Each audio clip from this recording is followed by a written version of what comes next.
Hey everybody, this is Natalie from Champion of Coins Tarot, and I'm here today to do a much requested video about my deck interview process.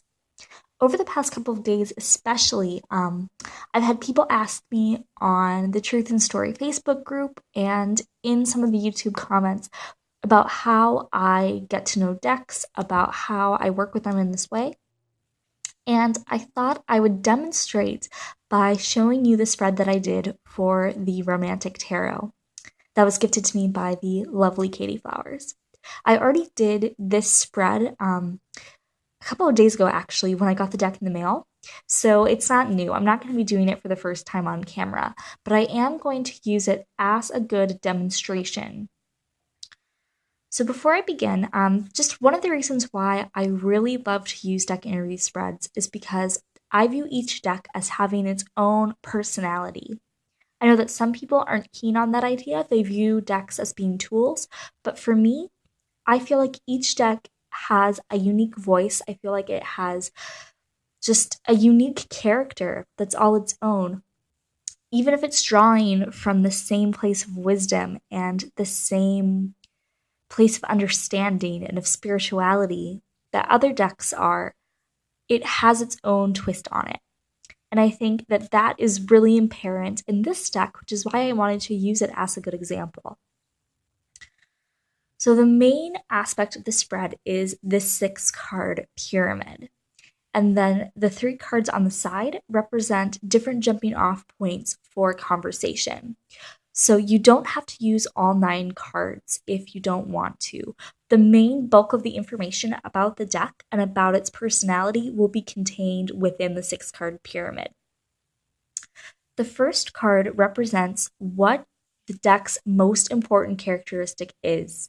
What is the most important thing to keep in mind when you are working together? The second card represents the deck's strengths. The third is the deck's weaknesses. The fourth represents what it's here to teach you. The fifth is how you can best learn from and collaborate with it. And the sixth on the top of the pyramid is what is the potential outcome of your working relationship with the deck. Then on the sides, you have what is one thing that you ask of me? And I have kind of modified this question to be, what is a piece of advice that you have for me today? So it's already getting a sense of what kinds of topics the deck will want to talk about with you. And also just, it gives some extra meaty tidbits that you can play around with. The 8th is originally, what can I teach you? However, I have changed this question as well to be, what is your first impression of me? Because the pyramid itself is so deck-centric that I think it's important to see what the deck's opinions about me, about the reader, is and how that factors into the conversation. Because I feel like a relationship with a deck is just like a relationship with a friend. It has to be a two-way street. You have to work together in order to achieve your goal. And then the last is, what kind of readings do you enjoy the most? And I think that this is always a fun question, and I feel like it really ties in the rest of the information. So I am just going to go ahead. I'm going to flip over the cards now, and I'm going to talk about how I would interpret, or how I have interpreted, this deck interview spread to give you some ideas on how to incorporate it with your own deck collection. So, in the first position, for what is your most important characteristic, I pulled the Knight of Pentacles, which was actually so exciting because I use the Knight of Pentacles as my own personal signifier. So I took this to mean that this is very earnest, a very honest, and very practical deck. It has a lot of wisdom to share. It's very elegant, it's very refined, and it's focused on creating actionable goals. It's focused on practical solutions to problems. I also feel like it's very kind-hearted and that it is very just dreamy. It is a true romantic at heart. However, it's definitely focused on the day-to-day. It's very focused again on the practical aspects of relationship and building a strong foundation between couples or between groups. The second card for what are the strengths of the deck is the Queen of Wands in reverse. And I feel like this means that this deck is very fair, it's very objective. It definitely, again, is romantic and it is a dreamer, but it takes the mentor position, it takes the mediator position. It's not going to be as fiery or as opinionated, it's really going to be querent focused. And again, it's really going to be practically based. So I quite like that. Then the weaknesses or the limits for the deck is the Four of Swords in reverse. And I took that to mean that this deck is very suited to one purpose. It's very much suited for just relationship readings in general. That's what it was intended for. As you can see, just with the artwork, just with the backs alone, this is very much the intention of the deck creators. And so I feel like there could be the potential for kind of getting into a rut and kind of getting into the same boring routine. The temptation to only use this deck in one area and not being able to use it as often as I would like. So I feel like that's something that I have to work around and that I should definitely experiment with daily draws, with doing other kinds of spreads to test this hypothesis out and seeing which other places it could excel at, because that might not be readily apparent. Then, what are you here to teach me? It's the Emperor in reverse, and I feel like this deck is just here to help me break out of my shell, just to help me just be free and to allow myself to experience fully the love and the people in my life, to not have to feel so guarded and to have to feel so controlling, and to allow myself to just have fun. And I feel like that also would apply with tarot, because this is such, I feel like, a very imagery-based deck. All decks are imagery-based, but this one plays kind of fast and loose with the Rider-Waite system, I think. It's meant to be read as a story. I feel like the spreads that I've done with this deck so far read like a storybook. And so it's important to rely more on the images and to rely on my own intuitive hits than to rely so much on the guidebook meanings or to rely so much on kind of the mental constructs that I have for myself when I read tarot. How can I best learn from and collaborate with you? Temperance in reverse. And I feel like it's just saying stop resisting your own emotional healing. Like, it's safe to explore. One of the things that I've been very adamant about ever since I started reading tarot is that I don't really do my own relationship readings for myself. It's just a topic that I feel like is so subjective for me. I feel like it would do more harm than good, and I would be better off just talking with my boyfriend or just just brainstorming my own ideas and not relying on the tarot for that. And I feel like this deck is saying it's okay, like your emotions and your experiences are legitimate and you can really work through those issues. You can still apply tarot to that aspect of your life. And when I say issues, I have a very stable and very loving relationship. There are times when, I feel like I could be doing something more for him, or I feel like I am not communicating a certain aspect properly. And I feel like it's just saying that that's valid and that I can just practice and get kind of right with myself and figure some things out, which I quite like. Then the sixth card, what is the potential outcome of our relationship? And it's the World in reverse. And this card has special significance for me. But for the purposes of just this video, I felt like it was saying that working with this deck can really help me to lift some of my burdens. It can help me to just kind of turn my perception of what tarot is, to turn my perception of just the possibilities of tarot kind of on its head. And that I can really honor myself and that I can be very authentic, and that I could help other people to kind of discover that aspect for themselves and to learn how to stay true to themselves in relationships as well, which I really love. So then moving on to the 3 cards on the side. The first is, what is one thing you ask of me, or one piece of advice? And I got the 6 of Swords, and I feel like this ties so much in to Temperance in Reversed and to the Emperor, because I feel like just the imagery of this card, I feel like they're opening up to each other. I feel like these two figures are allowing themselves to communicate, and they're allowing themselves to just share their world with each other, to get a little glimpse of the other person and to expand their horizons. And I feel like for this piece of advice, it was telling me to just communicate with my partner more. My boyfriend has been there for me since day one with my mental health journey. He's been with me before I was formally diagnosed, while I was through therapy, and then the past couple of years where I have been kind of going it on my own, figuring out my own routine, and he has never wavered. And now I'm in a place where I feel so much better. I feel so much more confident. I'm less anxious, and I'm not relying on him for certain things like I used to in the past.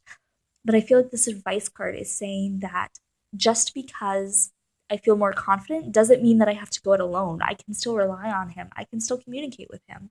And I don't have to keep things hidden. I don't have to deal with everything on my own, because we do have this unconditional love and unconditional support for each other.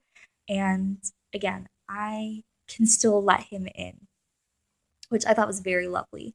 And again, I like having that card as being part of the initial interview, because again, it kind of hints at what that relationship is going to be with the deck, at what kind of topics I can personally work with for myself and not just when I'm reading with other people. So for card 8, it's, what can I teach you? Or what's your first impression of me? And I got the King of Pentacles, which, again, the Knight of Pentacles is my signifier, and the King of Pentacles is kind of the personality traits that I'm trying to embody and that I'm trying to move towards in the future. And I thought that was so fitting to show up here. I feel like this King of Pentacles is someone who is older, has seen a lot, has experienced a lot, and has gone through a lot of trials and tribulations just in their own personal life, perhaps in their own personal relationships, because this is such a romance-heavy deck. And I feel like it's saying that I have a lot to offer. I have a lot of my own perspective that I can bring to the table as well. And I feel like I have such a good connection with this deck already. And I also feel like with the Knight of Pentacles being the most important trait of the deck, and with the King of Pentacles being what it sees about me, I feel like there's a shared heritage and a shared just background, a shared history between us already. In my unboxing video that I did for this deck, which I can link below if you're interested, I was talking about why I was drawn to this deck and why I wanted it. Because I used to live in Italy. I used to live right outside of Venice, and I spent so much time there. And this deck is based off of European cities, especially Venice, in the majors and in the cup cards. So I feel like just there's that shared recognition, and there's that shared love of just that heritage, and it makes it easy to relate to each other. And it's kind of like finding a kindred spirit in each other, which I love. Again, I see my decks as being individual personalities that are connected together as part of like a shared family group or as part of a shared system. And everything, like there are decks that will like pick up on different aspects of me, and I'll pick up on different aspects of it. So I really enjoyed that. And then the last card is, what do you enjoy the most? What kind of readings do you enjoy the most? And it's the Ace of Wands in reverse. And I see this as putting the spark back into relationships. Like, this deck just wants to help people reconnect on so many different levels. And I mean, I love this card anyway because it's so cheeky. Like, we have the garter that's been hooked on top of this gentleman's cane, and just the seasons in the background as well. I feel like creating like a long-lasting partnership, like putting in the work in order to make sure that this fire doesn't burn out. So I quite loved it. And then when I'm done doing the full reading for myself, I'll see which suits popped up the most. I'll see if there are a lot of reversals or not. And in this case, I got a ton of reversals. I got 5 out of 9 here. Oh no, I got 6 out of 9 because I forgot the world card is up there. So for me, that tells me that this deck, again, it brings a fresh perspective and it wants to look at things from all angles. And also that it's very breezy, it's very just fun, and it wants people to find joy in each other. It wants people to delight in each other and to break down the walls between them, which I love. I absolutely love that concept. And then as far as the suits, we have 3 major arcana cards, and this is all up here about the working relationship with me, which I thought was very interesting. Again, I feel like this is a deck that is going to teach me a lot about how to read with imagery, about how to be less rigid in my interpretation, and how to really just let the images carry me away, which I think is just very lovely. We have 2 wands, 2 swords, and 2 pentacles. So I feel like, again, there is a good representation of the suits. There's not a lot of cup energy, which I found to be very surprising. But I feel like this is focused on the spiritual connection. This is focused on the mental connection. This is focused on, again, building a strong foundation and being able to create long-lasting partnerships. So I quite like that the other aspects came into play because there's so much more to love than just the infatuation, than just the emotional connection. In order to have a stable relationship, you need to approach it holistically, and you need to approach it with an open mind, with a sense of strategy of how to build together and how to work together. And of course, just the spiritual connection, this upper unity between the 2 souls, which I love. I love. As far as just the gender representation in the cards, I feel like it's pretty equal. There are more solitary masculine figures, which I thought was interesting, but I feel like this is a very androgynous deck. I feel like it's not suited for one kind of relationship over another. I don't think it's suited for one kind of pairing or one kind of grouping of individuals over another. I feel like this is just, again, it's just a romantic in the truest sense of the world, and it can find delight and it can find happiness in everybody that it meets, which is just so charming. So this is a look at how I use the deck interview spread for myself. It's a look at how I interpret it, how I look at different aspects and make connections between different parts. And I hope that this has inspired you to get to know some of your newer decks. If you use your own deck interview spread, or if you have your own method and your own system of getting to know decks straight out of the box, I would love to hear that. This is one of my favorite conversation topics. I love hearing how people build friendships with their decks. Oh, and I forgot to mention this at the beginning, but I did not create this spread. This is a spread that I found on Tumblr about 2 years ago when I began studying tarot, when I kind of figured out what tarot was. And I've used it ever since. I've used it with every single deck that I own. But that blog has since been deleted, and I can't find any credit anywhere online. And Brenda from Bren Mevo has graciously offered to look up that information for me, because she said that this is a deck interview spread that she has come across several years ago, and she might still have that information. So I will update in the description bar with the appropriate links for credit, because I firmly believe that creators, deck creators and spread creators and resource creators should get the credit that is due to them. So yes, thank you so much for watching, and I will talk to you later in another video. Bye everyone!